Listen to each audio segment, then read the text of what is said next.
So now I want you to go over codependency, if you wouldn't mind. Mm.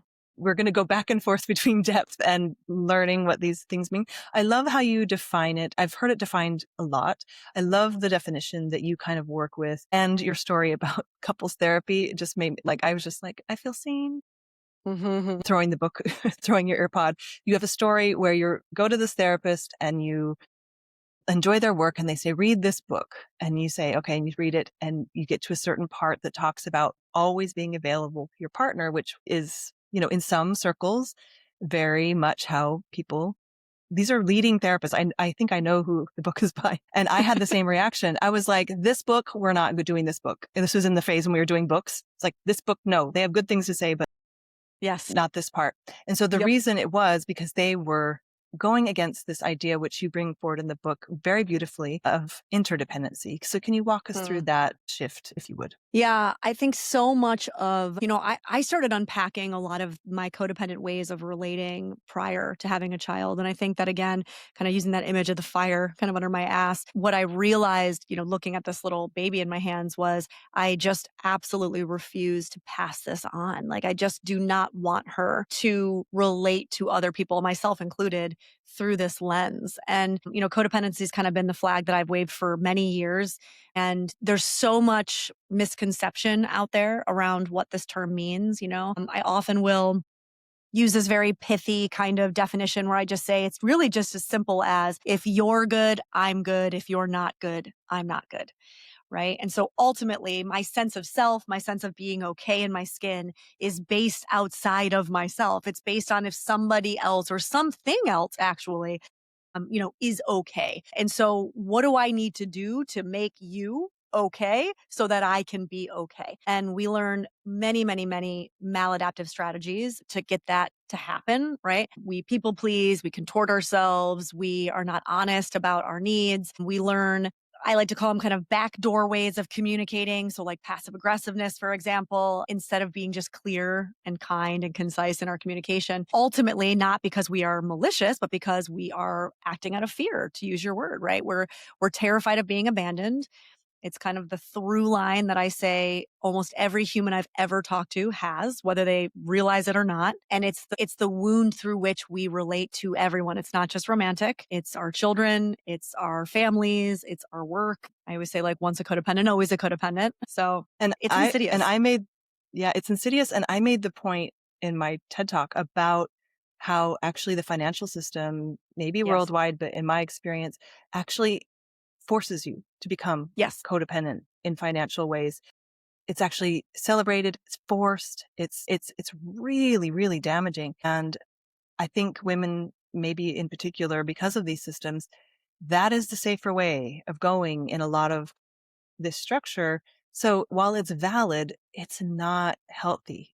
Like No, it's survival. I mean, we survival. learned Yeah. it. This is the understanding how we got here, right? I don't look at any woman and blame her for being financially trapped, for example, right? We have been taught, number one, that we've been taught this is what we do, but number two, I mean, in the States, women couldn't have bank accounts until 1978, right? Like my mom was not a child by that point. And so this is one generation we're talking about, right? So of course women aren't on the same playing field. Of course, we don't have the same understanding and knowledge. I often say that the financial system is actually the final domino in all of this. It's really helping women gain financial independence and understanding. And to kind of weave in this word interdependence, the thing about us functioning as interdependent beings, I think it's conflated a lot with independence or hyper independence. And that's so not what we mean.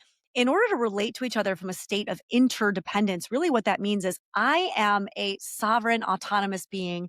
You are a sovereign, autonomous being. And so we relate to each other from that place, right? We're not relating to each other from the place of, I need you to be something else other than you are for me to be okay, because I'm doing the work to be okay. And I'm not necessarily needing anybody else to do it, right? And vice versa, but also kind of bringing in. No, I want to pause right there, because in the middle of this battle, it is Yes. really easy to say, I need you. What is the difference in this conversation in saying, this is where I'm going and I want you to come with me, and I need you to be a certain way in order for me want to stay in this container?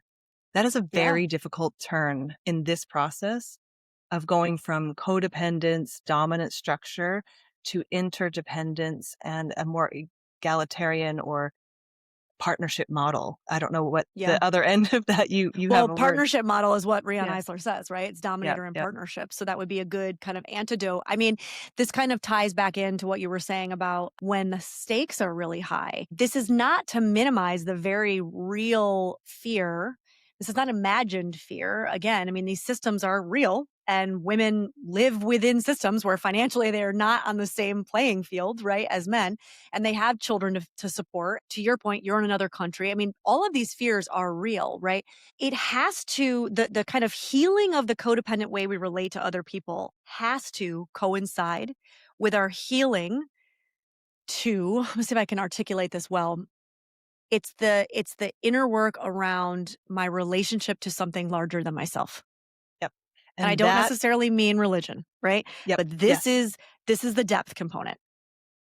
Cool, great. I can learn all day long how to set boundaries and how to communicate more effectively, yada yada yada. If I'm not also doing my work around, I have trust that no matter what, I will be okay. I have trust that I can do hard things, I can make it through hard things, that I can struggle and suffer and I will still be standing on the other side of it. I'm not going to do the risky thing, which in my example is telling my then husband, right, who's my husband now, but we weren't when she first was born. This is said with love. Like, we will still be in each other's lives in a loving way. But in order for this container to stay this container, this is the direction I need to move. So you get to make your own choice, right? This is not me threatening you. This is not me telling you what that looks like for you. I'm not even telling you what your work looks like. It could go a very different direction than mine. But I wouldn't have been able to do that had I not also been doing my work around trusting in being held by something larger than myself and knowing innately that I would be okay no matter what.